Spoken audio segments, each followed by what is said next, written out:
Selamat sore Bapak Ibu yang diberkati dikasih Tuhan. Shalom.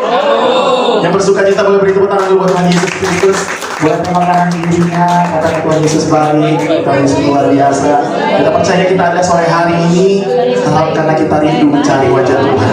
Sama-sama kita mau menyenangkan hati Tuhan melalui setiap pujian, penyembahan, syukur kita sore hari ini. Puji nama Tuhan. Kami percaya Tuhan, Engkau hadir, Engkau bertata dalam setiap pujian, penyembahan dan syukur kami sore hari ini. Haleluya. Shalom semuanya. Haleluya. Mari Bapak Ibu kita tundukkan kepala. Kita ambil waktu sejenak boleh bersandar dulu mencari wajah Tuhan.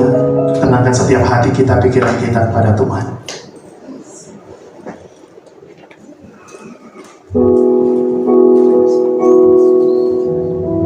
Kami mengucap syukur Tuhan buat hari ini. Kalau Tuhan boleh terus menyertai hidup kami, orang yang menjadi penolong setiap kami Tuhan. Sore hari ini kami datang di hadapan-Mu Tuhan, membawa setiap syukur kami. Kami mau nyanyikan segala kebaikan Tuhan yang Tuhan boleh nyatakan bagi kami. Terima kasih Tuhan. Kalau permata hati kami Bapak, gak ada yang bisa menggantikan Engkau dalam hidup kami Tuhan. Terima kasih Tuhan. Mari dengan segenap hati kita mau datang kepada Tuhan. Mari kita mau buka hati kita. Kita mau naikkan syukur kepada Tuhan Yesus Kristus. Dengan segenap hati dan jiwaku, ku datang padamu dalam kerinduan. Kasih-Mu yang sanggup mengubahku dan menguatkanku dalam pengharapan. Yesus, Engkaulah permata hatiku. Dunia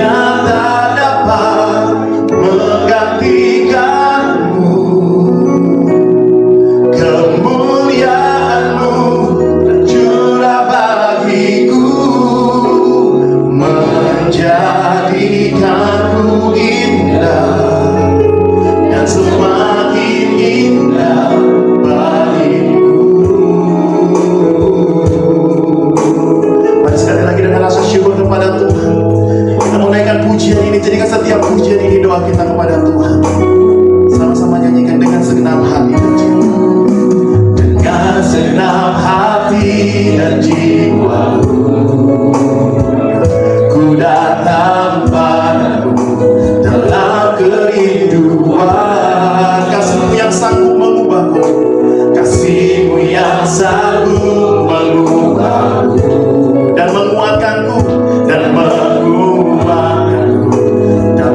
pengharapan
banyak bagi kami. Saat ini Tuhan, kami akan mulai ibadah kami. Kami tahu penyertaan Tuhan dalam ibadah ini. Kami percaya kuasa pengurapan Tuhan terjadi di tempat ini. Berkati dan urapi setiap yang bertugas sebagai pemimpin pujian Tuhan, yang singer, bahkan pemain musik, bahkan semua sound system Tuhan. Kami serahkan dalam nama Tuhan Yesus Kristus. Terima kasih sekali lagi Tuhan, hamba-Mu yang memberitakan kebenaran firman-Mu. Mari Kau urapi dengan kuasa-Mu apa yang Kau nyatakan pada kami hari ini. Biarlah Kau nyatakan Tuhan untuk mendidik kami, menasihati kami, membuat kami dari pelakuan kami untuk membuat kami lebih baik. Terima kasih dalam nama Tuhan Yesus Kristus, Allah kami yang hidup. Kami buka ibadah ini. Haleluya. Semua yang percaya dan katakan amin. Puji nama Tuhan, tetap bangkit berdiri, amin. Seberapa kita yang bersuka cita, boleh sekali lagi lambaikan tangan, beri tos kanan kiri, katakan Tuhan Yesus luar biasa dahsyat, haleluya. Kita tetap memuji nama Tuhan. Kita percaya kita semua dari tempat ini, kita mau bersyukur kepada Tuhan, haleluya. Sama-sama boleh kita bertangan, haleluya. Nyanyikan sama. Na na na na na na na na.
Kita pada setiap pujian kita menyenangkan hati Tuhan.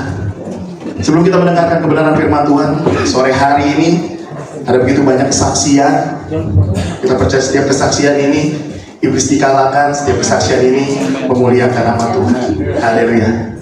Saudara siap diberkati melalui kesaksian, amin. Haleluya, puji Tuhan. Kesaksian pertama, kita mendengarkan kesaksian dari berkat Tuhan yang luar biasa dari Eyang. Kita bertepuk tangan dulu untuk kesaksian dari Eyang. Kita percaya kesaksian ini nama Tuhan dimuliakan dan setiap kita dikuatkan.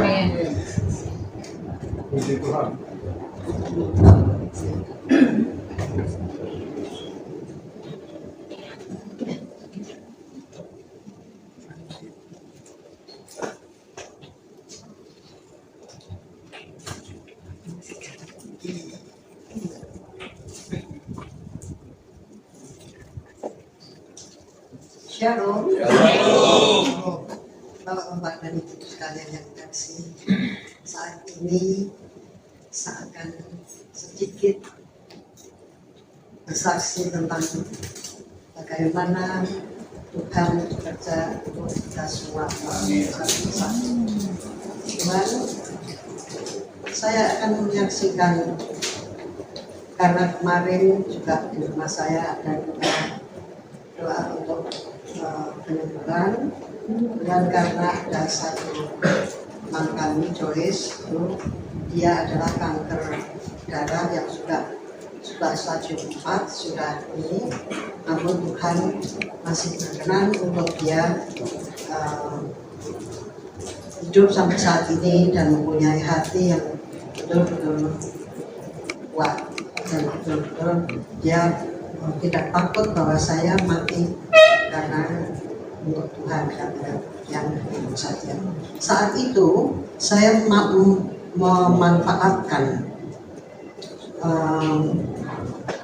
memanfaatkan waktu. Saya juga ingin bersaksi sedikit, dan sebelumnya saya akan mengatakan bahwa di banyak di HP saya, di WA, di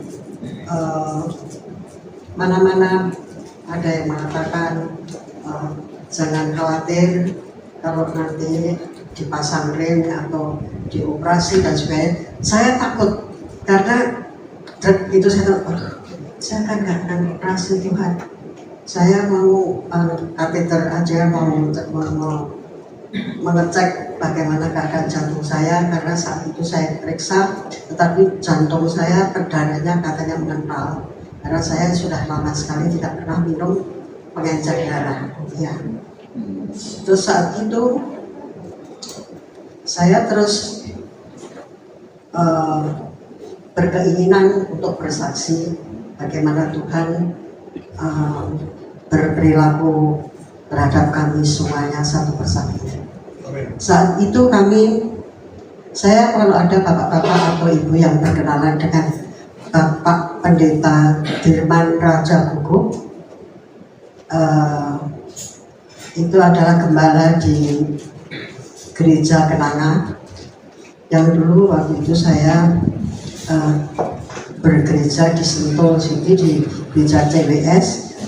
Beliau sebelum di pusat Kenanga, dia di CWS itu adalah cabangnya Gereja Kenanga, sehingga Pak Dirman itu jadi gembala di CWS. Dan waktu itu kami didapuk menjadi majelis di CWS, sehingga kami setiap saat bergaul sama para rapat dan sebagainya, sama seluruh diaken di sana. Dan suatu saat Bapak Dirman ini sakit kakinya, betul-betul sakit dan sudah opname, sudah kemana-mana, sehingga dia setiap saat dia ke gereja dia seperti robot, pakai celana yang sampai ke bawah, diikat dan yang jelas sudah tidak bisa berjalan dan sebagainya. Dan akhirnya gembala itu diserah terimakan kepada wakilnya, Bapak Roni. Terus akhirnya Bapak Roni menghendaki kita doa bersama untuk Bapak Dirman. Akhirnya kita para diaken semua dikumpulkan untuk berdoa sebelum ada firman Tuhan diberitakan. Kami berdoa dulu untuk Bapak Dirman dengan kesakitannya yang demikian itu, tapi tetap pada ini. Suatu saat kita berkumpul seluruh pengurus, seluruh berkumpul semuanya, ayo kita mendoakan dulu gembala kita Bapak Dirman. Akhirnya kami semuanya berkumpul. Saya di sini, Bapak Dirman di sini, dan semua berkumpul diaken. Bapak Gembala yang diwakili oleh Pak Dirman itu yang berdoa, yang berdoa. Saya juga berdoa, tapi saya tidak hati saya kenapa berdoa ini kok ampan rasanya. Berdoa ada yang orang yang berdoa asal berdoa, tapi tidak di dalam hati, menurut hati saya. Akhirnya saya punya keinginan saja, saya tidak mengerti siapa yang mengendaki saya demikian. Hanya saya yang melumuri, saya pegangi kaki Pak Dirman, saya urut dari atas ke atas. Ternyata Pak Dirman melirikkan matanya sedikit. Ini saya tahu karena beliau bersaksi. Melirikkan sedikit siapa yang menjamah kaki saya. Jadi beliau ingin tahu karena semua ini. Ternyata saya. Terus akhirnya pada saat amin sampai rumah, Pak Dirman mempunyai kekuatan untuk berjalan dan akhirnya merasakan keenakan tubuhnya dan sembuh, bisa berkorban kembali. Waktu itu saya tidak datang ke gereja saat beliau bersaksi, dan akhirnya minggu depannya lagi kami ketemu lagi. Baru saya masuk, banyak ibu-ibu, banyak juga jemaat yang dicari Pak Dirman, dicari Pak Dirman gitu. Terus nanti mungkin agak nanti katanya gitu. Benar, Pak Dirman khotbah lagi, saya datang. Saya tidak mengerti, saya tidak mikir tentang apa saya dicari Pak Dirman. Akhirnya saya di situ mendengarkan khotbah beliau, dan beliau bersaksi lagi dengan kakinya yang saya sembuh, kaki saya sekarang 100%. Siapa yang mendoakan saya sebenarnya? Saya tahu ada seorang yang mendoakan saya di waktu majelis berdoa, khusus berdoa untuk saya mengerti. Dia bilang begitu, dan saya tidak usah mengatakan siapa itu. Semua jemaat saya kira sudah tahu bahwa waktu kedatangan yang pertama, kesaksian yang pertamanya beliau itu bersaksi bahwa Ibu Jarwo yang menjamah kaki saya ternyata. Akhirnya minggu berikutnya beliau bersaksi lagi, saya hadir di situ, dan beliau tidak mengatakan bahwa saya, tetapi saya bersyukur kepada siapa orang yang berdoa untuk saya. Sebetulnya ada di sini orangnya, tapi saya tidak perlu mengatakan siapa. Saya kira semua sudah tahu. Itu saya tidak mengerti dan saya tidak mudeng. Akhirnya karena tidak tahu tentang itu, dan akhirnya Pak Dirman merasakan sampai saat ini beliau kakinya dan itu dilepas semuanya, celana dan tekan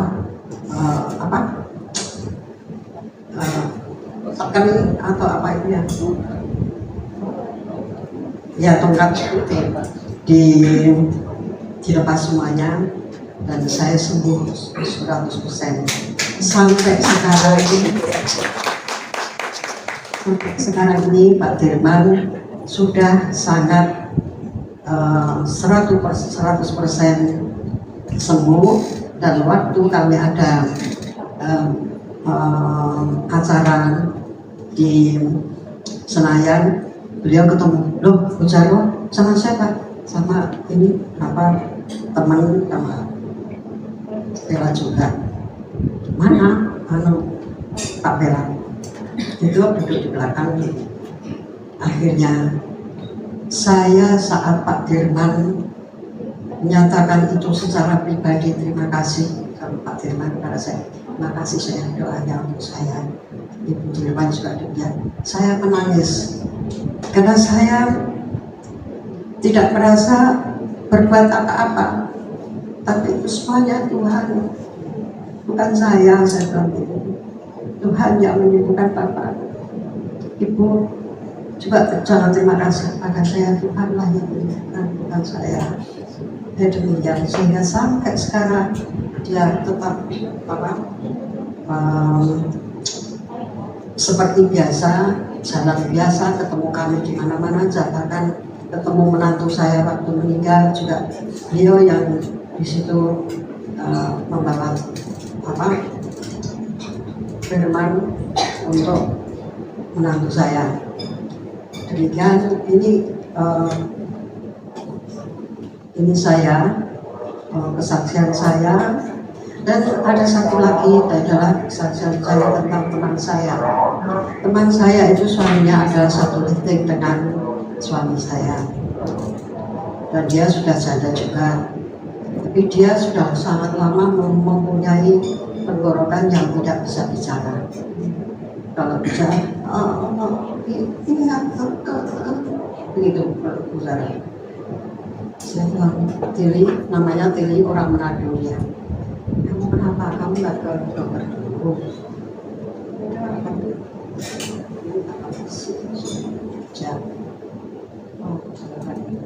Suatu saat Teli itu diopname karena tenggorokannya yang parah dan sudah dinyatakan kanker yang sudah ini.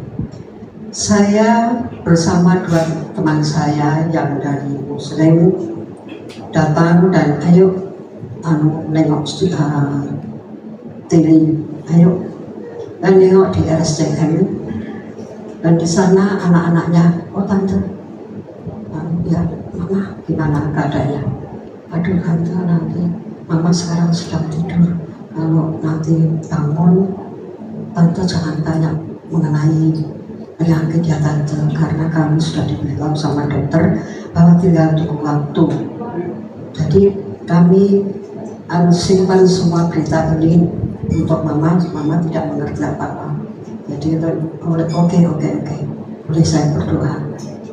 Iya, silakan tante doa untuk mama. Dan teman saya yang dua yang ini, aku mau berdoa dulu, kalau kamu ingin ikut, ayo ikut, kalau enggak apa-apa. Saya berdoa untuk Tili dengan doa yang sangat sederhana untuk Tili. Doa yang tidak berbunga-bunga, doa yang tidak berdele-dele. Terus terang saja, karena saya dari kecil sampai sekarang saya waktu saya jadi majelis di gereja Unpumene, saya majelis di sana 22 tahun. Tapi gereja kami juga memang tidak seperti kita ini. Jadi gereja gereja, kalau bilang gereja Kristen apa saya nggak ngerti. Yaitu jadi berdoa yang tidak pernah pakai band, ada piano, hanya piano itu saja. Waktu kecil anak-anak saya menjadi pemain piano di gereja itu. Jadi setelah saya sudah terlalu lama di desa itu, sehingga saya di situ tidak mengerti. Saya ceritakan sedikit saat saya menjadi majelis di desa itu. Saya datang dari waktu itu dari Amerika bersama suami sama. Terus saya pulang, saya cari pendeta, ternyata sobat gereja ternyata kok di Auri itu ada gereja yang sangat luas sekali tanahnya, ada 2 hektar mungkin. Terus tapi kok saya bergereja di situ, dan banyak yang sudah kenal karena saya orang Auri, dan yang banyak di situ adalah itu gerejanya Auri, tapi tidak ada yang punya pikiran untuk bagaimana ya gereja ini supaya sayang sekali. Saya begitu ke gereja itu, saya berpikir bahwa kenapa gereja segede ini kok kayak begini. Anak-anak pemuda itu kalau main voli ceprok karena lantainya apa namanya, dan untuk itu rumputnya kena hujan jadi ceplok gitu. Jadi ini aduh kasihan anak-anak remaja ini mau main voli aja kok gak ada tempatnya. Dan ini tempat pendetanya di situ itu juga begitu demikian. Ada belakangnya ada pohon mangga yang mereka tanam pada di situ banyak setannya loh di itu di desa itu. Banyak alang-alangnya sampai segini. Saya sedih melihatnya. Saya sangat sedih di dalam hati saya. Kenapa gereja yang segini besarnya dan tanahnya begitu luasnya kok kayak begini ya? Saya hanya berpikir demikian. Pada suatu saat suami saya akan dipindah ke Jogja.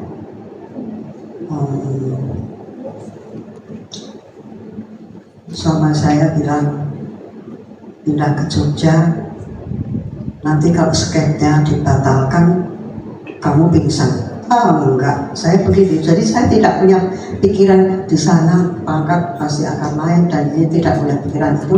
Tapi suami saya ngomong sama saya, kamu kalau ini batal pasti pingsan. Enggak, saya bilang gitu.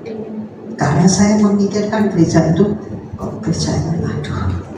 Terus saya mau berbuat apa? Saya tidak punya duit untuk merenovasi gereja yang segitu besar. Akhirnya suatu saat saya belum jadi majelis, dan para pendeta datang ke rumah minta suami saya jadi majelis. Sudah 3 kali didatangi, suami saya tetap aduh saya belum berani, karena terus terang suami saya dulu adalah dari Muslim, tapi Muslim yang tidak aktif. Dan akhirnya kami kawin dengan satu agama karena orang tua saya tidak memperbolehkan apapun itu jabatannya, apapun itu gantengnya seperti apa, tetapi kalau tidak seiman, no way. Jadi orang tua saya demikian. Jadi mohon maaf kalau seiman dan ini oke lah. Terus akhirnya saya dilamar, dan suami saya mau untuk menjadi Kristen mengikut kami, dan akhirnya dia dibaptis, kateksasi dibaptis, dan akhirnya kami kawin. Nah itulah makanya dari gereja itu mohon suami saya yang jadi majelis di situ, bukan saya. Tapi suami saya bilang, "Mah, kamu aja deh. Aku kan belum bisa baca firman belum ngerti persis apa maunya Tuhan di firman itu." Padahal waktu di sekolah di Amerika, sekolah penerbangan di Amerika, di Amerika, di Ceko dan di Rusia, teman sekamarnya itu orang Kristen, namanya Firman Sihaan. Dia bawa Alkitab, bawa ini, tetapi yang saya sudah dipasari oleh suami saya itu, tapi saya masih ngeblank kalau saya itu pacar saya atau apa enggak. Jadi dia SMP dulu, saya masih SMP dulu kan masih bodoh banget, masih ini rambutnya dikepang segini. Aku sudah naik sepeda jengki, tapi jadi tidak boro-boro lipstick, ngerti lipstick tidak, jadi masih lugu sekali. Sampai saya terus di buku dia dia sampai lulus, aku mau jadi apa ya, mau jadi ini, mau jadi, ya, saya hanya ingin kamu jadi dokter aja gitu. Terus saya bilang sama dia, oke lah kalau kamu mau jadi dokter. Terus akhirnya saya kena apa? Saya masih SMP, tapi sudah tanya sama ayah saya bahwa kalau dokter itu gimana, kalau insinyur itu gimana. Saya tanya hanya dokter, insinyur, pilot. Kalau suami saya, ayah saya kalau pilot itu nggak banyak duit juga, gitu. Saya tidak mengerti tentang ada Bapak polisi mohon Pak, karena kebodohan saya waktu SMP. Saya tahunya polisi itu yang pri di jalannya itu, mohon maaf Pak. Ya, bukan Pak Dirawal loh. Jadi pri gini, saya nggak mau. Jadi mau kalau polisi saya bilang gitu. Dan saya tidak tahu bahwa polisi itu ada dokter Andes, ada orang yang seperti Pak Birawa apa ini, ada yang jadinya saya baru mengerti setelah saya menjadi orang tua, saya menjadi istri seorang abdi, saya baru enggak kalau polisi itu ada pangkatnya, ada dokter Andes, ada ini, insinyurnya juga ada, dokter polisi juga ada ya Pak Birawa, yaitu mohon maaf keberatan, saya waktu itu masih bodoh. Terus akhirnya saya, polisi itu ada sarjana hukumnya ada, ya ada. Oh gitu saya tak pilih juga sih. Tetapi waktu itu saya bilang ayah saya bahwa saya suruh suami saya jadi penerbang aja. Akhirnya bilang sama orang tuanya sebenarnya tidak boleh, jangan, kalau kamu sekolah jadi nanti jatuh, kamu mati, saya kehilangan kamu. Akhirnya aku nggak boleh bilang sama saya, karena saya pacaran gitu, saya bukan pacaran, dipacari 11 tahun. Apapun dia mengatakan kepada saya, tapi kita tidak pacarannya seperti anak sekarang yang nonton film bukan nonton film pernah gitu.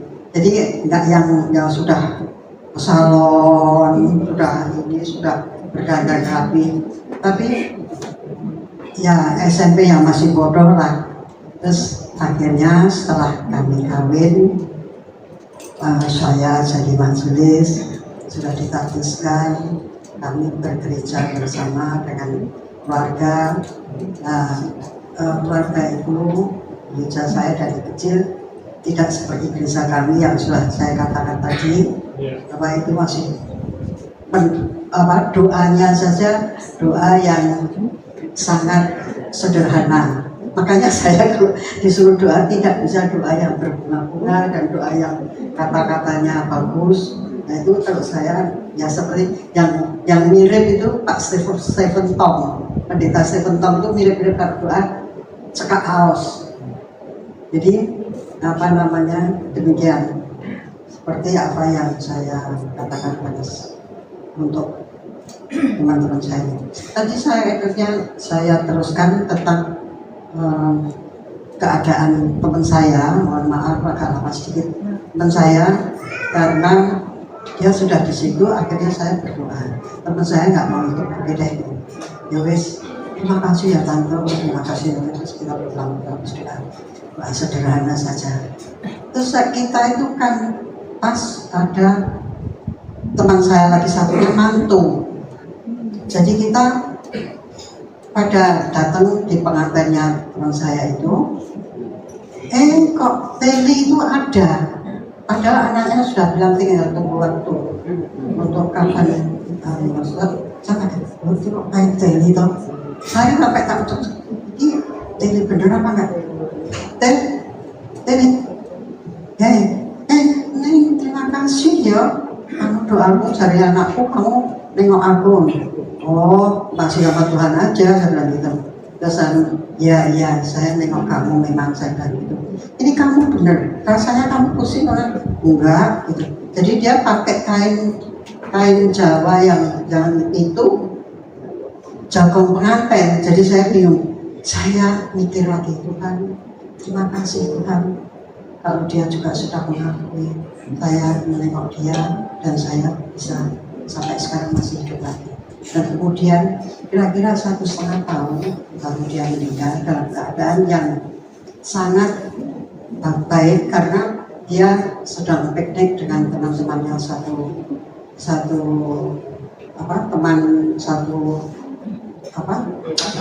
ulang tahun itu loh ya.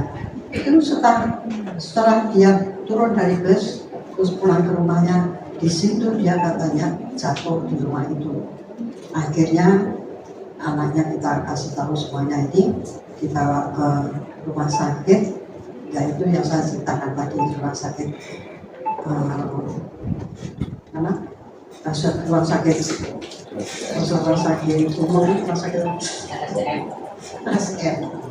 Nah, disitulah dia akhirnya meninggal sesudah bertemu kembali dengan kami 1,5 tahun sesudah kami berdoa. Ya, demikian sedikit kesaksian kami. Terima kasih.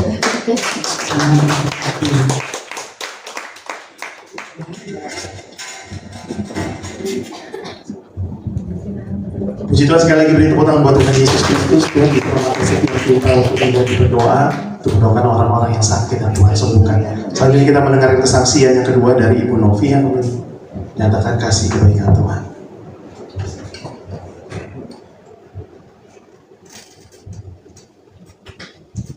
Shalom Bapak Ibu. Puji Tuhan untuk kesempatannya yang diberikan. Saya ingin menyaksikan betapa baiknya Tuhan, pertolongan Tuhan, di mana Tuhan sudah sembuhkan saya. Itu tepatnya waktu, kalau salah 3 minggu yang lalu, itu hari Sabtu malam. Jadi saya tidur dan saya bangun mau ke kamar mandi. Tiba-tiba saya tidak bisa bergerak dari pinggul sampai kaki kanan, tidak bisa digerakkan. Kalau digerakkan itu sakitnya luar biasa. Tapi saya pas bangun gitu, saya langsung, Tuhan tolong saya sakit apa ini Tuhan? Tapi itu saya menjerit, tapi saya mau bangunin anak-anak sudah pada tidur. Akhirnya saya tahan, saya percaya Tuhan pasti tolong saya. Dan saya bangun pagi-pagi 4:30, saya berdoa. Saya berdoa pun, saya mau bangun nggak bisa bangun. Akhirnya saya mau berdoa tiduran. Saya rebahan aja, saya tidur sambil berdoa, Tuhan tolong saya hari ini, kan hari Minggu. Saya berdoa begitu. Saya mau pergi ibadah, bagaimana saya mau ibadah sedangkan kaki saya tidak bisa bergerak. Tapi saya percaya Tuhan tidak pernah tinggalkan saya. Di saat saya berseru, di saat saya berserah diri, Tuhan pasti tolong. Tapi saat ini Tuhan sembuhkan saya, karena saat ini pagi ini saya mau ibadah, saya mau ke gereja. Dalam nama Yesus, saya percaya Tuhan sembuhkan. Akhirnya saya tiduran berapa menit, saya gerakan pelan-pelan sampai saya balur. Saya percaya dalam nama Yesus saya sembuh, saya bisa berdiri dan bisa berjalan. Dan saya akhirnya pelan-pelan saya duduk, saya pegangan, saya tanpa panggil anak saya, karena posisi saya kamar di atas, saya mau turun juga nggak mungkin bisa, tapi saya percaya Tuhan kuatkan saya. Saya pelan-pelan, saya jalan, saya turun, puji Tuhan, saya bisa berjalan, dan akhirnya saya pergi beribadah dan saya pergi ke gereja. Di situ memang tidak cepat Tuhan pulihkan, tapi saya percaya saya berdiri di tempat ini, saya sudah bisa berjalan. Puji Tuhan, Tuhan sudah tolong saya. Saya menyaksikan terima kasih.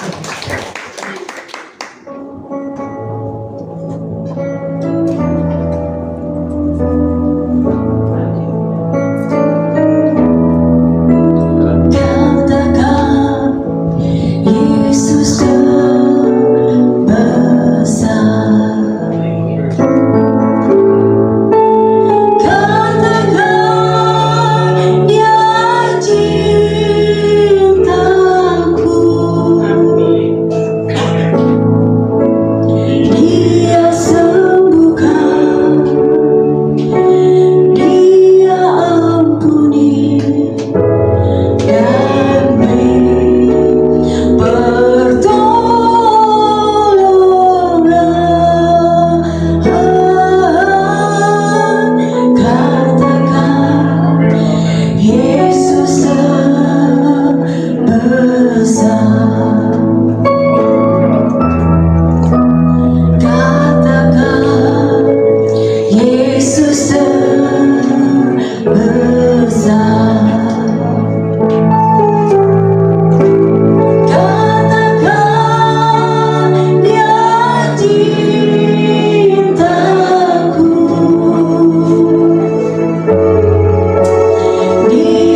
Amin. Tuhan Yesus memberkati.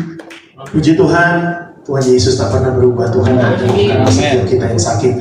Bapak Ibu, masih ada 2 kesaksian. Kita percaya kesaksian ini juga menjadi kekuatan menyenangkan hati Tuhan.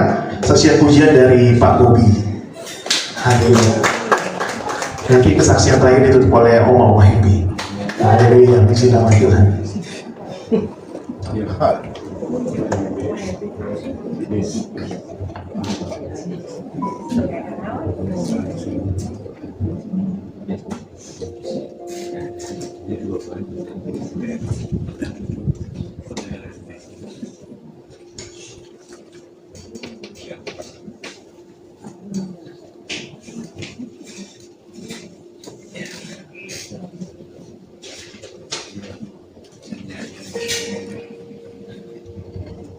Shalom Bapak Ibu. In my father's house are many mansions. Di rumah Bapakku banyak tempatnya. Itu ucapan Yesus di Yohanes 14, dan itu juga judul lagu yang saya mau nyanyikan. Jadi lagu ini dibuat oleh seorang pianis wanita yang kita namanya Helen Hunt. Kemudian dipopulerkan oleh Elvis Presley pada tahun 1953.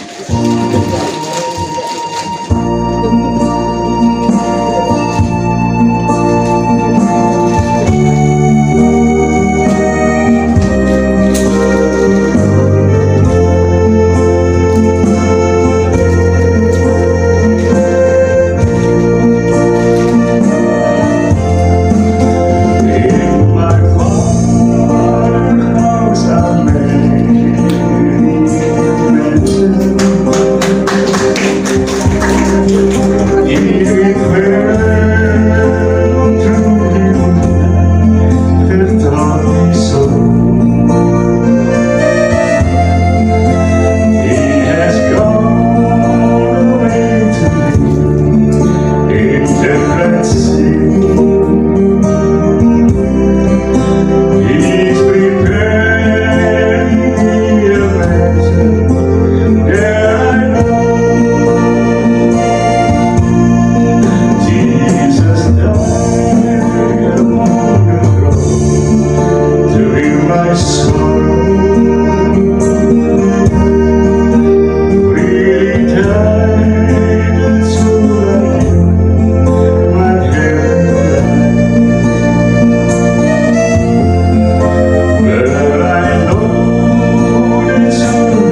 diterimanya.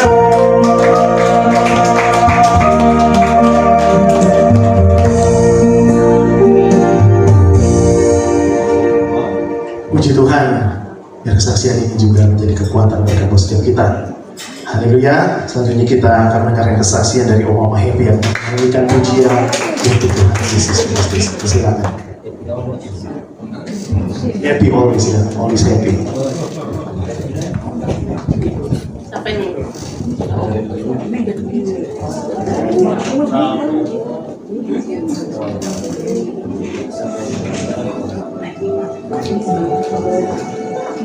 Bapak Ibu yang kekasih dalam Tuhan Yesus Kristus, luar biasa hari ini kita dikuatkan hanya bersama Tuhan Yesus segala-galanya bagi kita.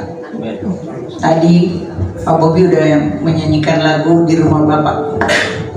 Untuk sampai ke rumah Bapakku harus ada Tuhan Yesus untuk mengiringi jalan kita. Jadi di jalan aku diiring oleh Yesus. Jadi kalau bilang ke rumah Bapak, tapi kalau nggak diiringi Yesus kagak nyampe. Nyasar. Oke, mari kita siapkan.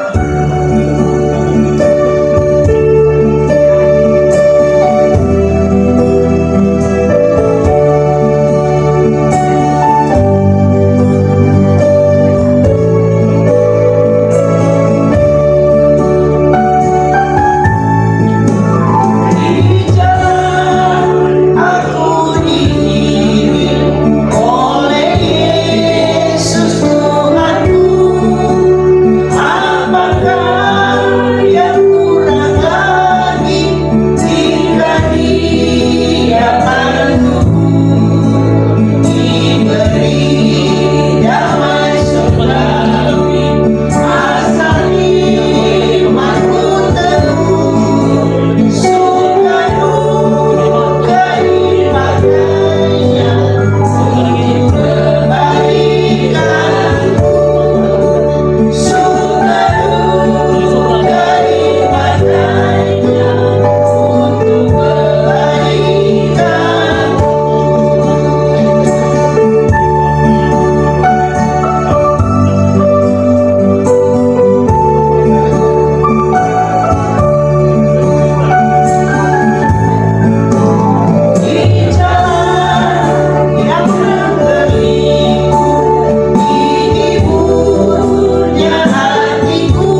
beri tepuk tangan buat Tuhan Yesus Kristus.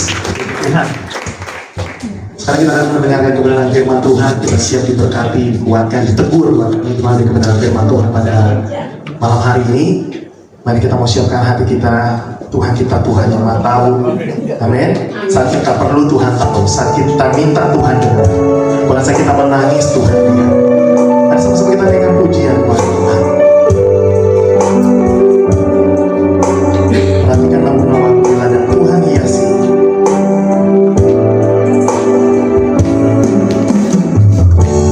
Perhatikanlah bunga bakung di ladang.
dan hormat dan pujian kami kembalikan kepadamu Tuhan.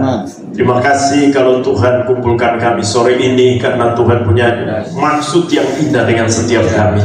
Mari Tuhan, kami rindu Engkau menjamah setiap kami supaya ketika kami pulang kami berbeda, tidak seperti pada waktu kami datang. Mau berdoa pengurapan yang dari sorga turun atas kami semua. Hamba terbatas tapi Engkau tidak terbatas Tuhan. Kami tolak segala sesuatu yang bukan dari Allah dalam nama Yesus. Mari Tuhan berfirman bagi kami anak-anak-Mu, kami siap untuk mendengarnya. Demi Yesus Kristus Tuhan kami berdoa. Haleluya, semua yang percaya katakan amin. Bapak Ibu, berikan kemuliaan bagi nama Tuhan. Silakan duduk. Shalom semuanya. Ya, puji nama Tuhan. Terima kasih pertama-tama untuk Pak Birawa dan Ibu yang sudah memberikan kesempatan buat saya. Pak John juga dengan Ibu Siska ya. Saya melalui Pak John, Ibu Siska. Saya sering khotbah di tempat Ibu Siska ya. Langganan lah. Tempat Boge. Ya, puji Tuhan. Saya hadir di sini baru pertama kali dan tidak terlalu banyak mengenal Bapak Ibu, tapi saya kenal Ibu Linda karena pernah bersaksi di gereja saya ya, di Sentul. Saya juga tahu ini ibunya Pak Sifki. Ya, saya sering khotbah juga di Pak Sifki, beberapa kali Ibu ada juga. Iya, waktu masih di Sentul juga di Akasia. Ya, puji Tuhan. Nama saya katanya kalau tidak dikenal tidak disayang. Ya, biasa dipanggil Max, tapi nama saya itu lengkapnya Markus Lukas Matius Pasal Besi. Markus Lukas Matius, bukan Matius Markus Lukas. Saya nggak tahu, papi saya mungkin dulu kurang begitu mengerti Alkitab, jadi nyusunnya Markus Lukas Matius. Tapi setelah di sekolah Alkitab ternyata memang surat Markus itu yang lebih tertua. Rupanya papi saya juga barangkali menekuni. Maknanya Pasal Besi ya, orang Ambon, dari Ambon. Besi-besi banyak sekali. Kalau Pak Jor kan belum besi, dulu mantan apa? Asdam ya, Pak Marasa Besi. Ada juga Profesor Siwa Besi. Orang Ambon kaya dengan besi, Bapak. Makanya satu ketika ada ini sedikit ya. Ada orang Ambon ketemu dengan orang Batak, Pak. Lalu mereka berkenalan. Ambonnya bilang nama saya Bakar Besi. Ya memang ada marga Bakar Besi dari Ambon. Lalu yang orang Batak bilang nama saya Batu Bara. Di situ ada orang ujung pandang, nama saya Abu Bakar. Panas. Kebetulan ada yang dari Jawa, Pak, dari Solo. Dia pikir sebentar lagi saya terbakar ini kan. Jadi dia perkenalkan dia nama saya pemadam kebakaran. Biar mengadepkan. Puji nama Tuhan. Bapak Ibu, sore hari ini Tuhan taruh di hati saya satu firman Tuhan, mungkin gak usah pakai PowerPoint, Pak. Iya, ini yang lain. Ya. Bahwa begini, Bapak Ibu, kita seringkali dari nama saya tadi, ya, namanya kan Alkitabiah banget itu. Iya kan? Kurang Yohanes, orang panggil saya Injil. Injil berjalan. Gitu. Tapi jujur, waktu saya SMA, saya malu sekali pakai nama yang namanya Markus, Lukas, atau Matius. Karena saya pikir hidup saya tidak sesuai. Masa Markus duduk di bar, ya kan? Masa Markus begadang di nightclub, kan kurang cocok itu. Masa Markus hampir setiap hari mabuk. Ya, jadi saya pikir itu kurang cocok, makanya lebih senang dipanggil Max. Hanya di ijazah aja baru nama lengkap, Markus LM Pasal Besi ya. Nah, tapi saya mau gambarkan bahwa sore ini sebetulnya dalam kekristenan ada 4 kelompok. Yang pertama, kelompok orang Kristen tradisional. Ya. Kita ini Kristen, Ambon, Manado, Batak, Kupang, Papua, Toraja, Sulawesi. Itu semua lahir dari keluarga-keluarga yang memang dari sononya udah Kristen. Iya kan? Makanya kita ini orang bilang, kalau orang bilang potong pusar itu, ya. Orang Jawa bilangnya apa? Potong hari-hari ya. Ya. Itu sudah pakai Alkitab kan begitu. Jadi saya melihat bahwa kadang-kadang kita hanya Kristen tradisi, bukan Kristen karena pertobatan. Ada banyak sekali orang Kristen yang Kristennya tradisi, makanya hanya masuk gereja, ikut-ikutan, rajin luar biasa sekali, tapi pulang jatuh lagi buat dosa lagi. Yang kedua itu Kristen intelektual. Alkitab oke. ya. Berdebat Alkitab luar biasa, karena dia juga belajar, bahkan mungkin sekolah teologi. Tapi sebetulnya perbuatannya nol. Saya waktu mahasiswa, kebetulan saya dulu kuliah di teknik sebelum jadi pendeta, teknik perkapalan, saudara. Nah, saya ingat sekali, saya dari Patimura, Pak. Lalu saya punya, waktu itu zaman tahun 80-an itu, Bapak Ibu ingat ada Porkas. Nah, Porkas itu biasa TTSB juga kan.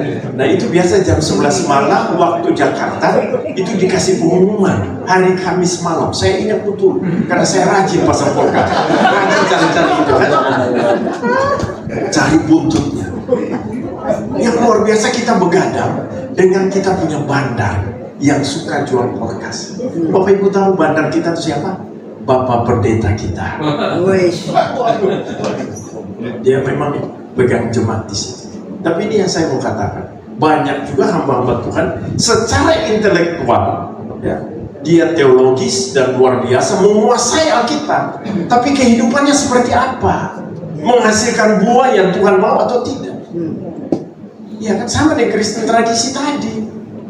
Kita sudah percaya Yesus bertahun-tahun, tapi kita juga hidup dalam sinkretisme.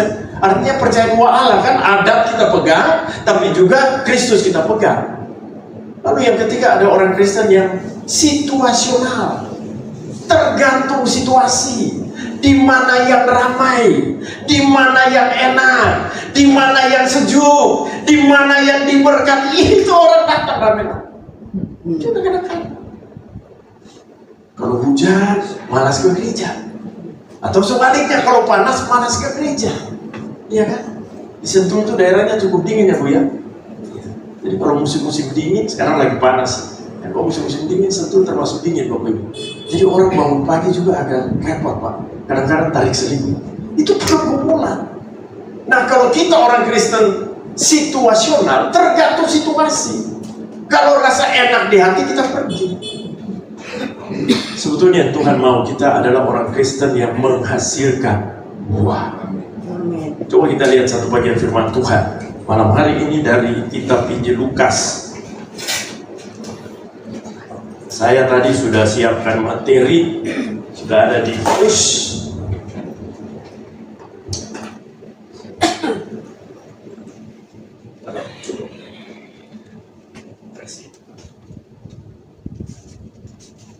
Ya, materinya sudah ada di PowerPoint, tapi kelihatan Tuhan taruh yang lain. Mari kita baca dari Lukas pasal 13 ayat 6 sampai 9. Saya baca ayat yang ke-6, Bapak Ibu ayat yang ke-7 sampai kita baca ayat yang ke-9. Perumpamaan tentang pohon ara yang tidak berbuah. Lukas pasal 13 ayat 6 sampai 9, demikian firman Tuhan. Lalu Yesus mengatakan perumpamaan ini. Seorang mempunyai pohon ara yang tumbuh di kebun anggurnya, dan ia datang untuk mencari buah pada pohon itu, tetapi ia tidak menemukannya. Silakan Bapak Ibu. Sudah 3 tahun aku datang mencari buah pada pohon ini, dan aku tidak menemukannya. Tebanglah pohon ini untuk apa dia hidup di tanah ini. Jawab orang itu, Tuhan, biarkanlah dia tumbuh tahun ini lagi. Aku akan mencampur tanah sekelilingnya dan memberi pupuk kepadanya. Mungkin tahun depan dia berbuah, jika tidak tebanglah dia. Bapak Ibu, kita lihat di sini bahwa ada seseorang yang punya kebun anggur. Ya.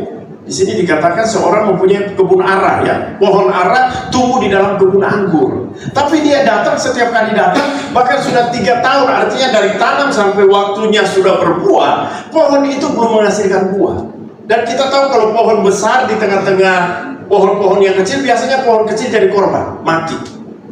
Kita punya pohon mangga, sekeliling pohon mangga pasti bersih, rumputnya mati, karena tidak kena matahari. Makanya orang kalau sudah tua rohani kadang-kadang menjadi trouble di gereja. Orang-orang yang baru datang tidak bisa bertumbuh karena dia rasa dia yang paling berkuasa, dia yang punya andil paling banyak. Ini pohon ara yang tidak berbuah. Ya, jadi kita lihat. Tapi puji Tuhan, ada penjaga kebun yang bilang, Tuhan, tolong kasih kesempatan 1 tahun. Bapak Ibu, kita ini semua hidup dalam anugerah Tuhan. Kita buat dosa hari ini, besok Tuhan ampuni. Saat itu juga ketika kita datang dengan hati yang berbalik sungguh-sungguh, kita bertobat, Tuhan selalu mengampuni. Tapi jangan kita terus berkanjang di dalam dosa. Nah, Bapak Ibu dan Saudara, kita lihat di sini bahwa akibatnya karena dia tidak berbuah, makanya Tuhan yang punya katakan potong. Tapi si penjaga pun kasih kesempatan 1 tahun lagi. Mungkin tahun depan dia berbuah. Tapi kalau tidak, kita potong. Nah, yang tema sore ini, mengapa sampai kadang-kadang kita tuh gak berbuah? Bukankah kita sudah orang Kristen yang dari lahir? Iya kan? Mungkin kalau hari ini Pak Wirawa kita survei, barangkali sebagian besar di sini kita namanya nama Alkitab. Bisa jadi itu. Tapi kadang-kadang itu tidak menjamin. Markus, Lukas, Matius itu luar biasa sekali, tapi tidak menjamin kehidupannya. Makanya saya tadi katakan saya kadang-kadang malu karena apa? Ngaco. Namanya boleh nama Alkitab, tapi kelakuannya kelakuan setan. Itu yang jadi persoalan. Nah, Bapak Ibu dan Saudara, mengapa sampai kita tidak berbuah? Coba kita lihat yang pertama dalam Yohanes pasal 15. Kitab Yohanes pasal 15.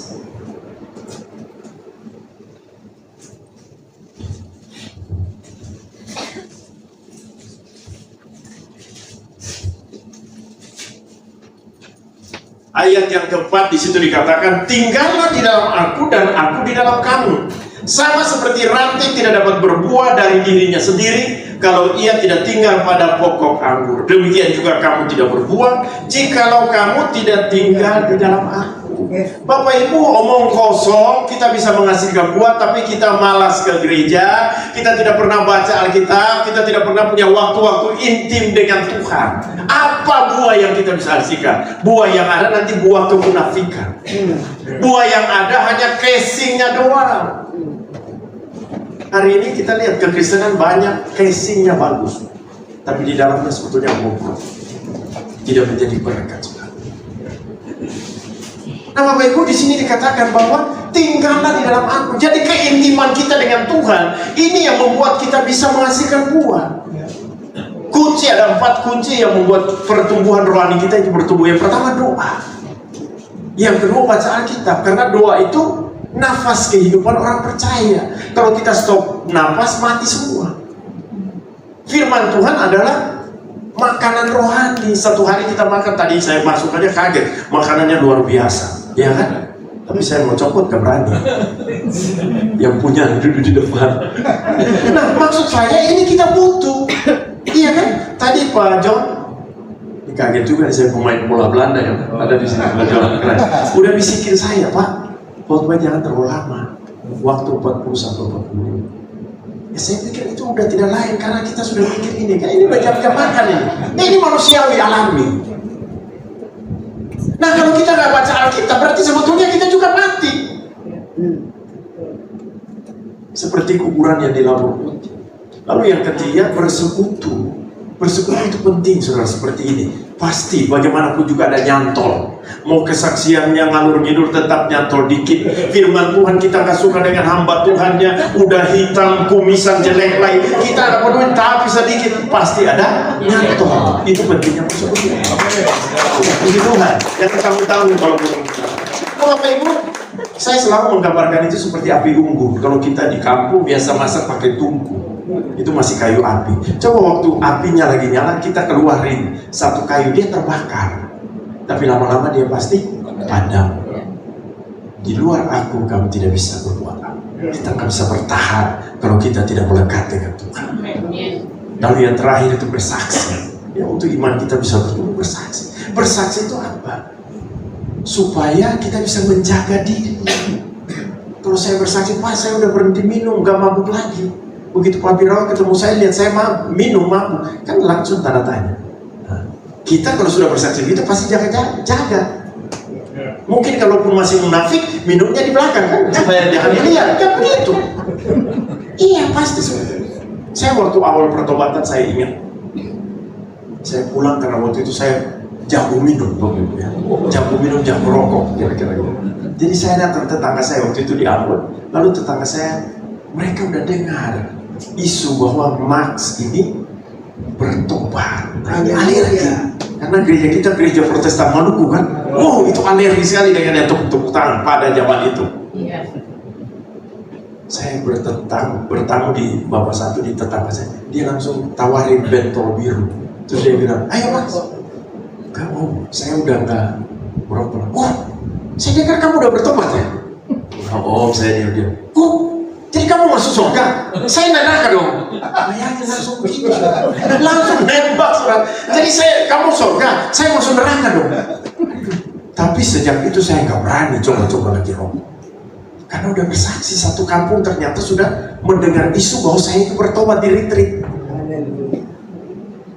Kan ini ceritanya jago nih, jago nongkrong, nakal-nakal ya pada zaman itu kan, masih bocah. Tapi di situ kesaksian itulah yang memagari kita. Amin. Nah, Bapak Ibu, kita kembali bahwa hanya kunci kalau kita melekat pada Tuhan. Kalau kita mau berbuah. Yang kedua, mengapa kita tidak berbuah? Coba kita lihat di dalam Markus pasal yang ke-11. Kitab Markus pasal yang ke-11.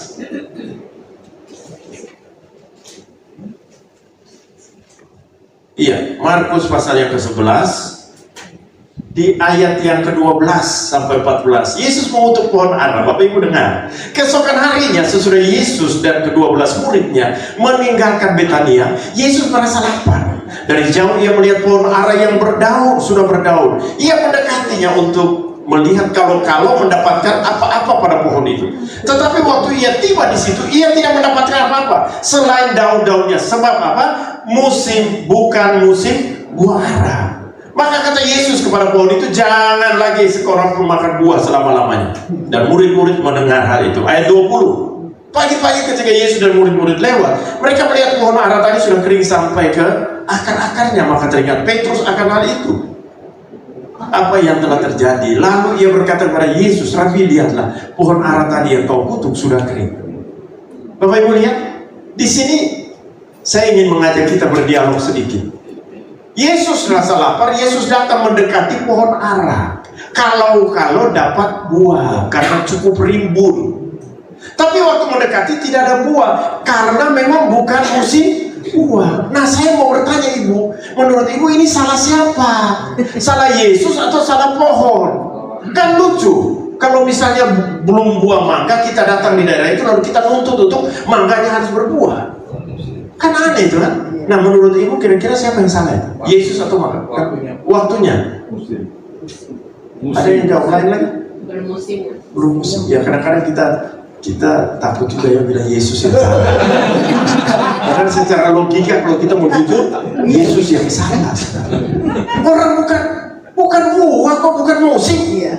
Tapi di sini sebetulnya ada satu prinsip rohani yang saya nangkap. Yesus tidak mau tahu. Kapanpun juga ketika aku datang, kata Yesus, kamu harus berbuah. Jadi Yesus tidak mau tahu. Kalau kita Yesus tidak mau tahu. Yang penting waktu saya datang, saya membutuhkan, harus kamu berbuah. Yang jadi persoalan, kalau hari Sabtu jam 5 sore Yesus datang, saya percaya persekutuan ini, ketoran semua yang ada dalam ruangan ini selamat, puji Tuhan. Tapi bagaimana kalau hari Senin pagi lagi kemacetan, ya kan, mau menuju Jakarta macet luar biasa. Yesus datang, kita selamat atau kita lagi ngomel karena ada motor, ada mobil yang nyalip kita, ya kan? Saya bilang buat jemaat saya, kalau Tuhan datang itu berdoalah supaya kalau Tuhan Yesus datang itu jam 9 pagi, kita ibadahnya jam 9 pagi loh. Karena kalau lewat itu saya khawatir. Iya, jangan-jangan kita lagi ribut besar di rumah, lagi berantem di kantor, di jalan raya kita pukul orang, dan macam-macam bisa terjadi. Ingat sekali lagi, Yesus tidak mau tahu musim atau tidak. Kalau aku datang, aku akan datang. Nah, yang jadi persoalan, jangan sampai kita berbuah hanya waktu di gereja. Jangan kita berbuah hanya di sini. Bapak Ibu, saya mau jujur, sore ini saya lihat kita ini semua seperti malaikat. Iya kan? Ada malaikat yang putih, ya seperti Bu Linda. Ada malaikat yang hitam seperti saya, pakai semua kita ini. Ya, jadi persoalan, kalau kita keluar dari sini masih malaikat nggak? Iya kan? Keluar di situ siapa tahu ada satpam atau yang penjaga di situ, dia nyenggol mobil kita atau marah-marah, kita bisa tahan emosi nggak? Jangan tiba-tiba rambut keriting jadi lurus. Jadi emosi kita. Ini yang jadi persoalan. Ada banyak orang waktu di gereja berbuahnya luar biasa, tapi pulang tidak menjadi berkat.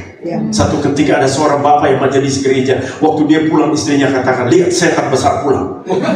Padahal di gereja jadi majelis. Sebaliknya dengan istrinya, pemimpin paduan suara. Begitu istrinya pulang, suami bilang buat anak-anak, sebentar lagi rumah kita jadi neraka.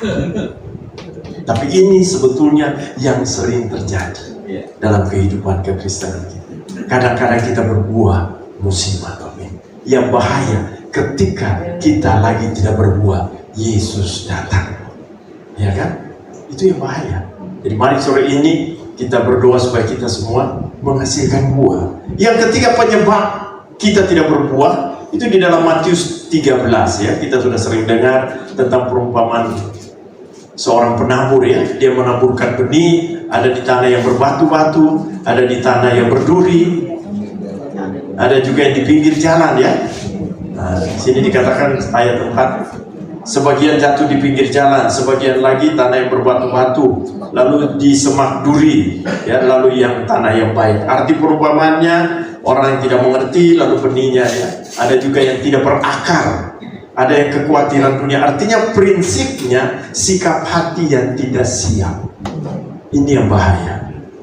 Bapak Ibu, luruskan motivasi kita kalau datang ibadah.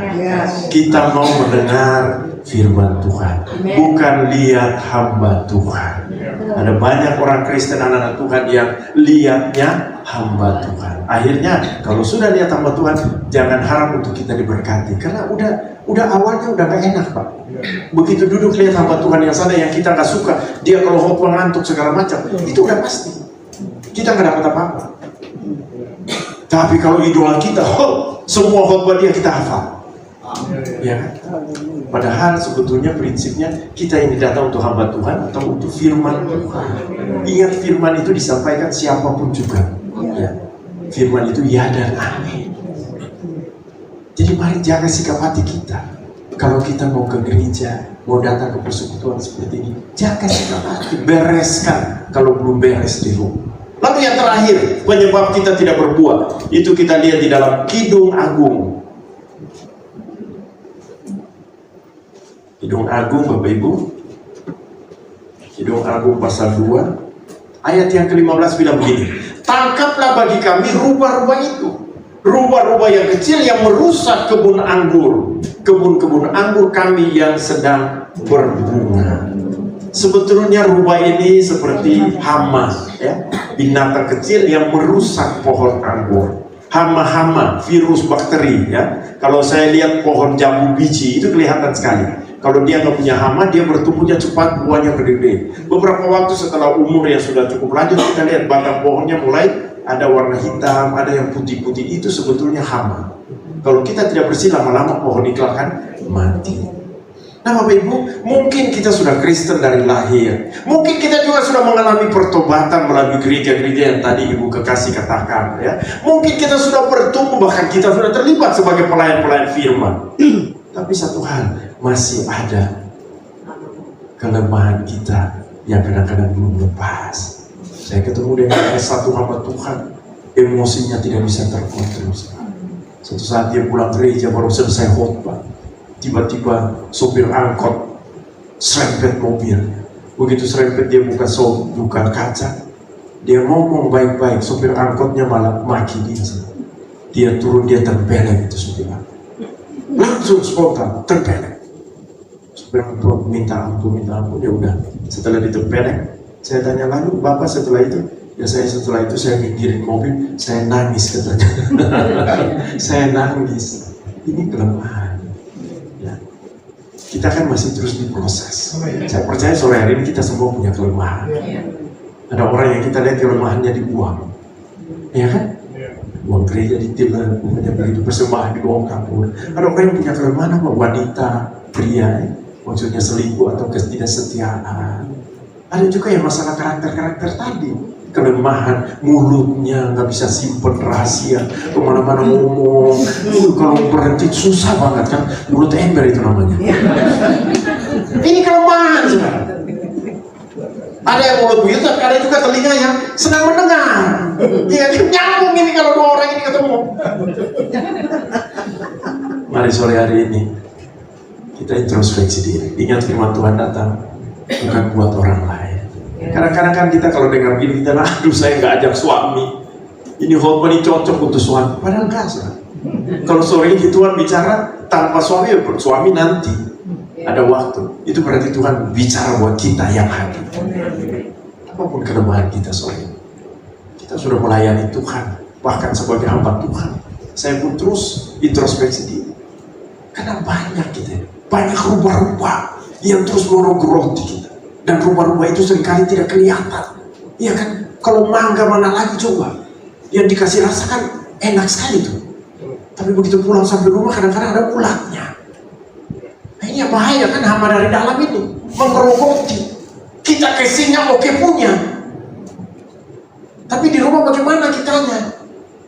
Waktu kita sendiri, kata pemazmur, tali pengukur itu jatuh di tempat-tempat yang permai.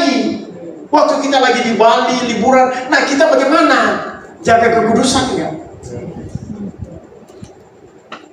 Jadi mari sore hari ini kita lihat 4 poin. Saya tidak berpanjang, tapi ini yang seringkali membuat kita tidak bertumbuh. Yang pertama, karena kita tidak intim dengan Tuhan.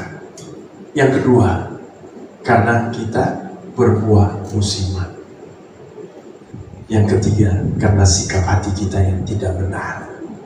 Dan yang terakhir, mungkin ada rubah-rubah, ada dosa-dosa kecil, dosa-dosa yang selama ini belum dibereskan. Kita terbuka di hadapan Allah. Katakan, Tuhan, ini aku, Tuhan. Sore ini kalau Tuhan bicara, saya percaya. Tadi saya sudah siapin bicara tentang kesetiaan, sudah kasih PowerPoint. Tapi Tuhan kelihatan maunya saya sampaikan begini. Saya percaya ada maksud Tuhan dengan kita semua. Mari kita tunduk kepala, kita nyanyikan satu pujian.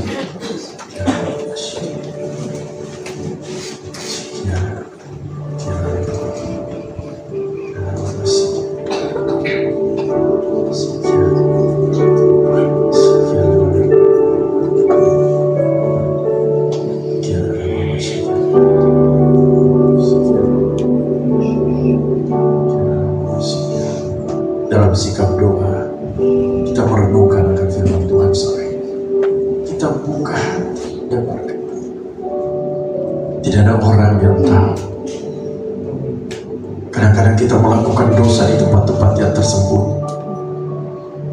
Kadang-kadang kita tidak berbuah-buah yang asam. Kita menghasilkan buah yang asam.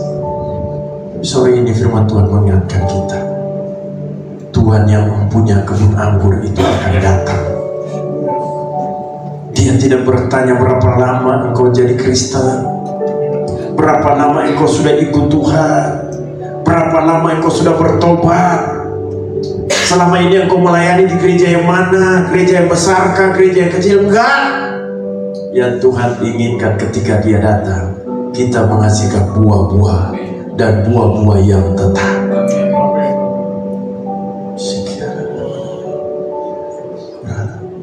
Pertolongan begitu ajaib, Kau telah berikan hatimu.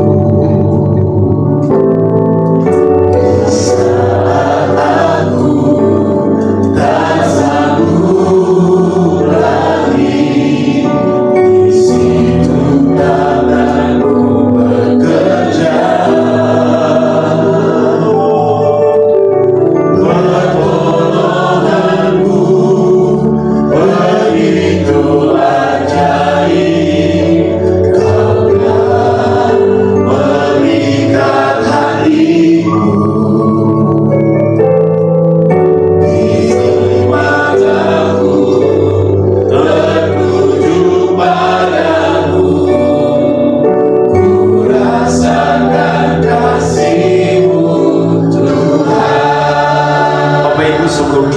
Sore ini mari kita buka hati di hadapan Allah.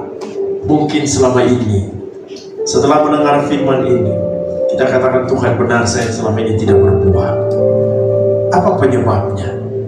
Mungkin Bapak Ibu selama ini tidak intim dengan Tuhan. malas baca Alkitab, malas berdoa, malas bersekutu, engkau bisa taruh tangan di dada dan katakan, Tuhan pulihkan aku sore. Puji Tuhan, puji Tuhan. Mungkin selama ini engkau berbuat tapi berbuat musiman. Hanya ketika engkau melayani Tuhan, engkau ambil waktu yang sungguh-sungguh berdoa dulu di kaki Tuhan. Tapi ketika engkau tidak punya jadwal untuk melayani, engkau hidup seperti orang dunia. Tidak bisa dibedakan mana anak Tuhan dan mana orang. Tapi kalau sore ini engkau menyadari bahwa Tuhan, saya selama ini masih bermusik, masih berbuah musiman, taruh tangan di dada dan katakan, Tuhan pulihkan aku. Yang ketiga, sikap hati. Mungkin selama ini engkau datang dengan motivasi yang tidak benar ke gereja, ke persekutuan, sehingga engkau menilai hamba-hamba Tuhan, padahal firman-Nya itu ya dan amin. Kalau engkau merasakan sikap hati yang tidak benar, motivasi yang tidak benar tadi, engkau juga taruh tangan dan katakan, Tuhan pulihkan aku. Dan yang terakhir, mungkin selama ini ada rumah-rumah yang menggerogoti kehidupan rohani. Engkau mau maju, tapi rumah-rumah ini masih menahan karakter-karakter lama yang masih mengikat engkau. Taruh tangan dan katakan, Tuhan pulihkan aku. Sebelum saya berdoa, Bapak Ibu yang datang dari pergumulan rumah tangga, engkau juga bisa taruh tangan. Yang sore ini juga bergumul dengan keuangan, materi, pekerjaan, bisnis, usaha, engkau juga bisa taruh tangan di dada. Dan yang terakhir, datang yang sakit penyakit, engkau juga taruh tangan di dada. Mari semua yang taruh tangan di dada, saya undang bangkit berdiri. Kita nyanyikan lagu ini dengan sungguh-sungguh terbuka di hadapan Allah. Biarlah pertolongan Tuhan sore ini menjamah kita.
Kami datang tersungkur di kaki-Mu, dan kami minta supaya Tuhan pulihkan kami sore ini. Mari Mari Bapak Ibu saya ngajak kita berdoa, ikuti doa saya dengan sungguh-sungguh. Tuhan Yesus, saya sadar bahwa saya orang berdosa. Selama ini Tuhan, saya hidup sebagai orang yang berbuah musiman. Selama ini Tuhan, saya tidak menghasilkan buah yang Tuhan inginkan. Ampuni saya Tuhan, kuduskan dan perbaharui saya. Dan sore ini Tuhan, saya buka hati saya undang Kau Yesus masuk dalam hidup saya, bertakhta menjadi Tuhan dan juru selamat kehidupan saya. Dan mulai hari ini bukan lagi saya yang hidup, tapi Kristus yang hidup di dalam hidup saya. Terima kasih Bapak. Bapak yang Kau mendengar setiap cerita hati dari anak-anak-Mu malam ini. Hamba berdoa yang datang dengan pergumulan, yang selama ini berbuah musiman, Tuhan pulihkan. Yang selama ini tidak intim dengan Tuhan, Tuhan pulihkan. Yang selama ini ada rubah-rubah yang menggerogoti, Tuhan pulihkan. Bahkan selama ini sikap hati yang tidak benar, Tuhan pulihkan. Hamba juga berdoa yang datang yang pergumulan rumah tangga, Kristus menjadi jawaban dalam hidup anak-anak. Yang datang yang pergumulan bisnis, usaha, pekerjaan, bahkan pelayanan, Tuhan memberkati. Dan sore ini semua anak-anak-Mu yang datang dengan sakit penyakit, apapun bentuk sakit penyakit, di dalam nama Yesus kami berdoa biar kuasa biru darah Yesus menyembuhkan. Terima kasih Tuhan, terima kasih Bapak. Hamba sudah berhenti berbicara. Mari Roh Kudus memeteraikan firman ini menjadi rema bagi kami semua. Mau berdoa untuk semua kami yang hadir, Tuhan memberkati. Teristimewa Pak Birawa dan istri serta anak-anak, keluarga yang ada, Tuhan memberkati. Hamba juga berdoa untuk persekutuan doa yang ada, Tuhan memberkati. Anak-anak Tuhan yang hadir, Tuhan memberkati. Terpujilah nama-Mu. Di dalam nama Yesus kami berdoa. Haleluya. Semua yang percaya katakan amin. Tuhan memberkati. Bapak Ibu dipersilakan duduk, saya kembali. Puji Tuhan, kita sudah diberkati oleh kebenaran firman Tuhan, dikuatkan, ditegur oleh kebenaran firman Tuhan. Kita sebelum akhir kita akan berdoa syafaat, nanti doa syafaat langsung dibawakan oleh Bapak Pendeta Fawil.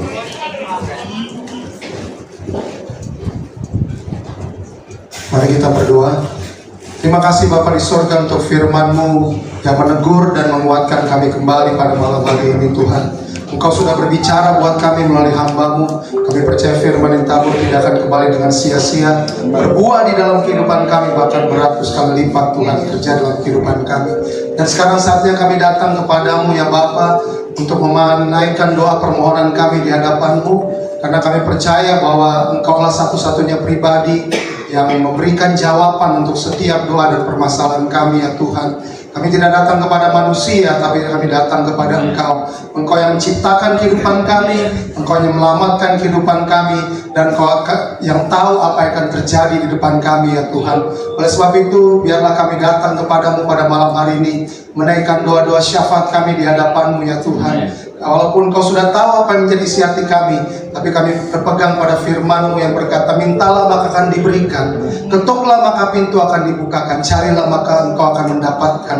Dan pada saat ini kami meminta kepadamu ya Bapa, buat bangsa dan negara kami yang kami cintai, di mana kami lahir dan bertempat tinggal di negara ini Tuhan. Kami percaya bahwa kesejahteraan bangsa ini adalah kesejahteraan kami juga, seperti apa yang katakan firman-Mu. Kami berdoa buat bangsa dan negara kami akan masuk di dalam pemilihan pemilu nanti, pemilihan presiden, wakil presiden, wakil-wakil rakyat yang duduk, bahkan nanti gubernur, wali kota, bupati pada tahun 2024 nanti. Tuhan, kami percaya bahwa semua yang Kau rancangkan adalah yang terbaik buat bangsa ini. Tapi kami berdoa, mungkin ada manusia-manusia, ada oknum-oknum yang ingin menghancurkan bangsa ini melalui apapun. Biarlah itu dihalau, dipatahkan, dihancurkan dalam nama Tuhan Yesus Kristus. Baik melalui kerusuhan-kerusuhan, baik melalui apapun yang mereka rencanakan, yang mencoba untuk mengambil keuntungan untuk diri mereka pribadi ya Tuhan. Biar itu dihalau, dipatahkan, dihancurkan dalam nama Tuhan Yesus Kristus. Kami minta Tuhan, ada orang-orang yang berdoa, ada orang-orang yang duduk dalam pemerintahan, yang mengasihi rakyat Indonesia, yang membuat bangsa ini menjadi sejahtera, tapi yang terutama membawa bangsa ini untuk semakin mengenal Tuhan dan semakin menyembah Tuhan dalam roh dan kebenaran. Karena bangsa ini adalah bangsa pilihan-Mu ya Tuhan.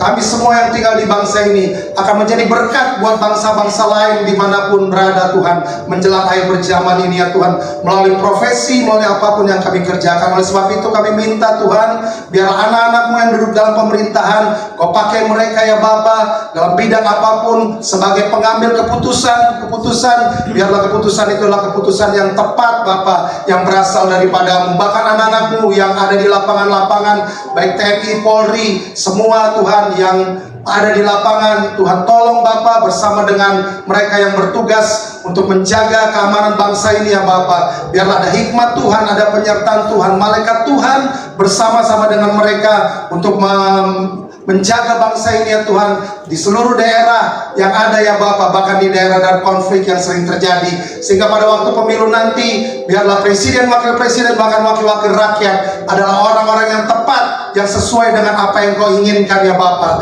yang akan membawa bangsa ini terus maju Bapa, menjadi berkat buat bangsa-bangsa lain.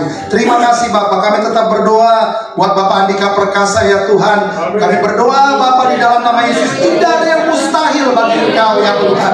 Kalau Tuhan kehendaki, maka itu pasti terjadi ya Bapa. Untuk beliau boleh menjadi RI 2 ya Tuhan, untuk menjadi wakil presiden, kami hanya meminta, tapi Tuhan sebagai raja di atas segala raja, Engkau yang mengangkat dan memberhentikan raja. Dan kalau memang ini kehendak-Mu ya Tuhan, biarlah itu boleh terjadi pada tahun ini ya Tuhan, pada tahun 2024 nanti. Terima kasih ya Bapa. Kami berdoa yang berikutnya buat keluarga Bapak Birawa, Ibu RT ya Tuhan. Engkau lihat keluarga ini, keluarga yang mencintai Tuhan. Apa yang mereka lakukan selama ini karena mereka mendapatkan hatinya Tuhan untuk kami semua, untuk PD Birawa ya Tuhan. Walaupun ya Bapa, mungkin masih banyak ada kelemahan-kelemahan yang seringkali mereka bergumul sebagai pribadi maupun sebagai keluarga, tapi kami percaya kasih karunia Tuhan melimpah atas kehidupan mereka. Biarlah dengan ibadah yang mereka lakukan, yang mereka adakan di tempat ini, ada banyak jiwa-jiwa yang semakin mengenal Engkau, yang lemah dikuatkan, bahkan yang sakit disembuhkan. Kami percaya bahwa urapan Tuhan ada di dalam mereka, bahkan urapan Tuhan, tabut Tuhan ada di tengah-tengah rumah ini ya Tuhan. Sehingga ketika itu terjadi, Engkau memberkati pekerjaan Bapak Birawa, dimanapun Kau tempatkan beliau pada saat ini, menjadi berkat Tuhan melalui tugas tanggung jawab yang Kau percayakan pada dia, sehingga pada waktunya nanti Engkau akan mengangkat dia sesuai dengan apa yang Tuhan inginkan, sesuai dengan kata firman-Mu, menjadi kepala dan bukan menjadi ekor ya Tuhan.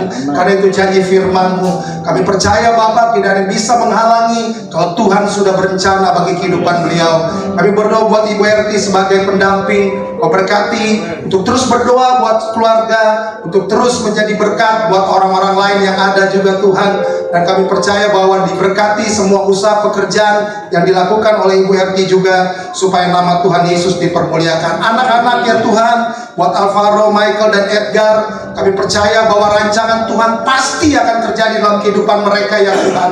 Kami akan melihat anak-anak ini bertumbuh ya Bapa di dalam takut akan Engkau, dijauhkan daripada setiap pergaulan-pergaulan yang tidak baik yang sedang terjadi pada dunia saat ini. Mereka semua diluputkan, sehingga apapun yang Tuhan rencanakan dalam kehidupan Alvaro, Michael, dan Edgar pasti terjadi dalam kehidupan mereka. Anak-anak ini punya masa depan yang indah, masa depan yang sukses, masa depan yang Tuhan sudah tetapkan sebelum dunia dijadikan. Sekali lagi Kau berkati keluarga ini dengan berkat pengenalan akan Tuhan yang lebih dan lebih lagi terjadi dalam kehidupan mereka pribadi lepas pribadi. Kami berdoa ya Tuhan buat PD Birawa Family, semua anggota-anggota yang ada dalam pergumulan dan kerinduan mereka. Kami berdoa buat Eyang ya Tuhan, yang kalau Tuhan kehendaki akan dioperasi nanti, pemasangan ring atau apapun, biarlah kehendak Tuhan yang terjadi. Kalau memang ini harus dilakukan, Tuhan berikan kesehatan supaya semua dalam pemeriksaan darah semuanya boleh hasilnya baik. Dan kalau memang ini waktunya Tuhan dan kehendak Tuhan, itu semua akan terjadi dan semuanya boleh berjalan dengan baik, tidak ada gangguan. Kau berkati semua alat-alat dokter, obat yang digunakan. Engkau berkati, kuduskan di dalam nama Tuhan Yesus Kristus. Terima kasih. Kami berdoa juga buat saudara kami Bapak Yance Kondongan yang akan dioperasi hernia pada malam ini ya Tuhan. Kau berkati semua semua rencana, semua alat-alat yang digunakan, obat, dokter yang digunakan, biarlah Tuhan sendiri yang melakukan operasi buat Bapak Yance, sehingga semuanya berhasil, tidak ada efek sampingan atau apapun ya Bapak, sehingga dia boleh kembali melayani pekerjaanmu di tempat ini atau dimanapun Tuhan membawa dia untuk melayani pekerjaanmu. Kami berdoa sekali lagi buat setiap kami yang hadir pada malam hari ini dengan semua pergumulan, permasalahan dan kerinduan kami. Kami percaya bahwa Tuhan akan melakukan yang terbaik lebih daripada apa yang kami minta dan doakan. Yang sakit disembuhkan, yang lemah dikuatkan, bahkan yang menderita beban berat diberikan kekuatan buat mereka. Yang mereka yang tidak sempat hadir malam hari ini, kami tidak tahu apa yang menjadi permasalahan mereka. Biarlah Tuhan berikan kekuatan selalu buat mereka, sehingga minggu yang akan datang mereka boleh bergabung bersama dengan kami dan mengalami sukacita yang berasal daripada Tuhan yang kami alami pada malam hari ini. Terima kasih Bapak. Inilah doa yang kami naikkan yang jauh daripada sempurna, tapi kami mau tutup doa ini dengan doa yang Tuhan Yesus ajarkan. Karena undang semua kita bangkit berdiri, kita mau berdoa sama-sama. Bapak kami, Bapa kami yang di surga, dikuduskanlah namamu, datanglah kerajaanmu, jadilah kehendakmu di bumi seperti di surga. Berilah kami pada hari ini makanan kami yang secukupnya, dan ampuni kami akan kesalahan kami, seperti kami telah mengampuni kesalahan kepada kami, dan jangan bawa kami ke pencobaan, tetapi selamatkan kami dari jahat. Karena Kau yang kerajaan, kuasa dan kemuliaan sampai selamanya. Kami memuji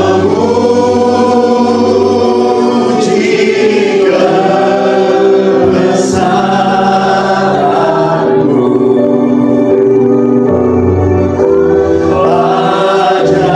ajaib Tuhan, ajaib Tuhan,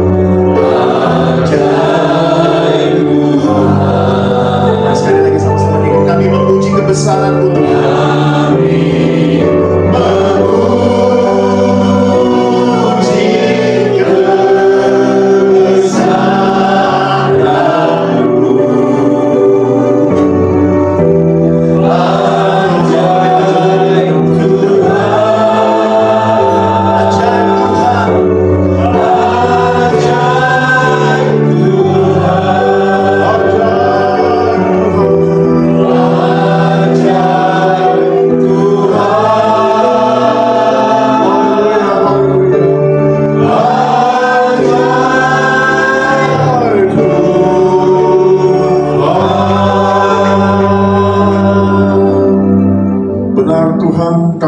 Syukur karena keajaiban-Mu nyata dalam ibadah kami. Dari awal pertengahan pada akhirnya Tuhan yang menuntun ibadah kami. Kami sungguh diberkati lewat pujian penyembahan, lewat apapun yang Tuhan adakan, secara khusus lewat firman Tuhan yang disampaikan. Mari Tuhan, sebelum kami menerima berkat-Mu, kami mau melepaskan dan memberkati akan hamba-Mu Pendeta Max Sila Pasal Besi Tuhan, yang sudah memberkati kami pada malam ini Tuhan. Kami percaya atas penentuan Engkau-lah beliau boleh datang ke tempat ini, menyampaikan apa yang menjadi hati-Mu Tuhan buat jemaat-Mu di tempat yang datang pada sore ini Tuhan. Mari Tuhan, arahkanlah tangan-Mu untuk memberkati hamba-Mu yang sudah memberkati kami. Mari kekasih-kekasih Tuhan, kita topang tangan, kita doakan untuk Pendeta Max Pasal Desi yang sudah memberkati kita dalam pelayanan pengembalaan GKI, gereja yang dirintisnya, yang digembalakannya, yaitu GKI Skop. Biarlah kuasa Tuhan yang menolong, kuasa Tuhan yang terus mengembangkan, dan kuasa Tuhan yang terus memimpinnya di dalam nama Yesus. Mari kita arahkan tangan kita topang tangan. Bapa, berkati hamba-Mu yang sudah memberkati kami. Biarlah pengurapan yang sudah dialirkan, yang sudah disampaikan, yang sudah dibagikan, Tuhan kembalikan berkali lipat. Biarlah apa saja yang dikerjakan tangannya Tuhan buat berhasil. Tuhan kembangkan hidupnya, terus Tuhan kembangkan pelayanannya, dan berkati istri dan anak-anaknya, berkati pengembalaannya Tuhan. Kami percaya Engkau sudah menolongnya untuk sampai ke tempat ini dan menyampaikan suara hati-Mu. Dan biarlah suara hati-Mu yang kami terima, biarlah kami boleh menjadi pelaku daripada firman-Mu. Kami melepaskan berkat di dalam nama Yesus Kristus. Untuk Pendeta Max Pasal Besi ini Tuhan, di dalam nama Yesus Kristus. Haleluya, haleluya. Terima kasih Tuhan, terima kasih. Dengarkan firman Tuhan sebelum kita terima berkat Tuhan. Karena itu perhatikanlah dengan seksama bagaimana kamu hidup, Janganlah seperti orang bebal, tetapi seperti orang arif. Dan pergunakanlah waktu yang ada, karena hari-hari ini adalah jahat. Sebab itu janganlah kamu bodoh, tetapi usahakanlah supaya kamu mengerti kehendak Tuhan. Mari buka hatimu di hadapan Tuhan, dan angkat kedua tanganmu untuk terima berkat yang terbaik dari Tuhan. Berharaplah pada kekuatan Tuhan yang melimpah dalam kehidupanmu. Terimalah berkat Tuhan. Bapa, arahkanlah tanganmu yang berlubang paku untuk Engkau taruh di setiap dahi kami, supaya kami membawa pulang berkat yang daripada Tuhan. Tuhan memberkati kau dan melindungi kau. Tuhan menghadapkan wajahnya kepadamu dan memberikan kau kasih karunia.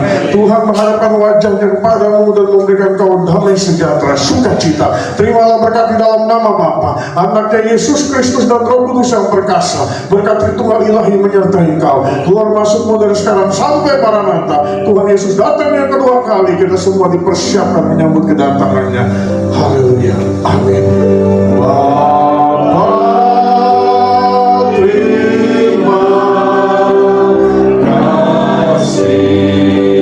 Bapa terima kasih, haleluya. Bapa terima kasih, Bapa terima kasih, Bapa terima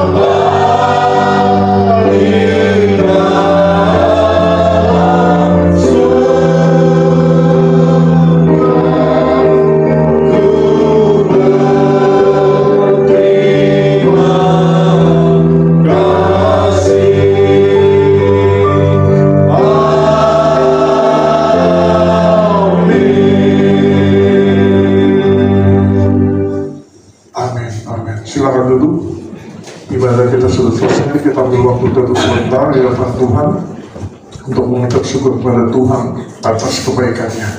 Terima kasih Tuhan, terima kasih. Amin, amin, amin. Puji nama Tuhan. Tuhan memberkati kita semua. Kita sudah diberkati dan kita percaya kita pulang membawa berkat yang dari Tuhan. Waktu selanjutnya untuk Tuhan Roman silakan. Terima kasih Pak Pendeta. Pak Bayu, AC di atasnya. Anginnya dingin, nyentrok.